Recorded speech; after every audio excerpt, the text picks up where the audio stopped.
The best way to succeed is to empower others to grow. Haruka Nishimatsu was a leader like no other. He was the CEO of Japan Airlines when the company faced economic depression in 2010. He sacrificed his corporate perks to avoid the prospect of the workers being laid off. To maintain high morale among employees, he took a pay cut to avoid laying off staff or cutting their pay when profits declined, and he commuted to work on a public bus. All these actions ensured that he retained a more robust, loyal, and dedicated workforce. Haruka lived by a simple philosophy. He believed that, to be a leader, one must not act like a ruler of their company. Leaders must set examples for their employees. The concept of good leadership is what separates bosses and leaders. In an era where CEOs were paid huge bonuses for leading their organizations to fail, Haruka Nishimatsu showed a good example. He walked the talk. He said, "A CEO shares the economic pain and is not motivated by how many millions he makes, but by convincing employees that they are all together in the same boat." Leadership means looking out for their employees in all aspects. A motivated workforce ensures high team performance. He says, "If management is distant, up in the clouds, people just wait for orders. I want my people to think for themselves. Be less, do more." Haruka Nishimatsu demonstrated that leadership is not about the perks of office. It is a position of great responsibility. Leaders must carry their teams along. A leader is first a servant. If you are willing to serve, you will grow. Lord Mon said, "Great men have always shown themselves as ready to obey as they afterward proved able to command." Regardless of what you do, leadership begins from the inside. It is an art that we must learn to master. It was never about him. Learning by doing. In the ancient Roman Empire, potential leaders played specific roles to advance their careers. Ryan Holiday explains the concept in his book, Ego is the Enemy. It was an apprenticeship system referred to as antiambulo. The antiambulo accompanies his patrons wherever they travel. He travels ahead and passes on important messages before the patron arrives. This approach enabled young men to interact with influential and successful people. They drew on their experiences, received favors, and were exposed to numerous opportunities.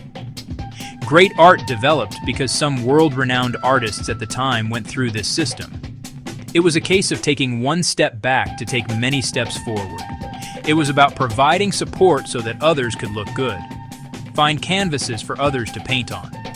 Clear the path for people above you, and you will eventually create a path for yourself. An antiambulo must be humble and willing to serve. These are recipes for growth, whether for individuals or within organizations. This is the message Haruka Nishimatsu conveyed through his actions. He was a servant leader who strived to improve individual lives for the organization's good.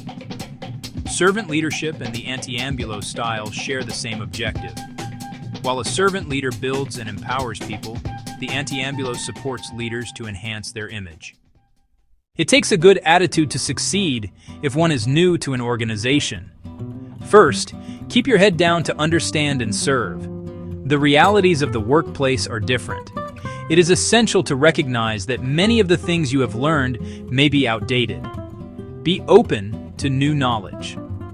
Learning to lead is a steep learning curve due to the diverse leadership styles of different leaders. Some people view obeisance as self-lowering and may not want this style of leadership training. Why not? Ego is at work here. Ego kills potential and deceives people into believing they are born leaders. No need to waste time learning the ropes. Bill Belichick, the four-time Super Bowl award-winning coach of the New England Patriots, made his way to the top through the ranks. One coach described his approach to learning as, he was like a sponge, taking it all in, listening to everything. You gave him an assignment, and he disappeared into a room, reappearing only when the job was done. Through grunt work, he mastered every game department except for football politics. His father taught him a valuable lesson about the politics of football. He advised him that if he wanted to give his superiors feedback or question a decision, he should do it in private and self-effacingly so as not to offend them. Bill mastered the craft without posing a threat to others. Greatness is achieved through humble beginnings.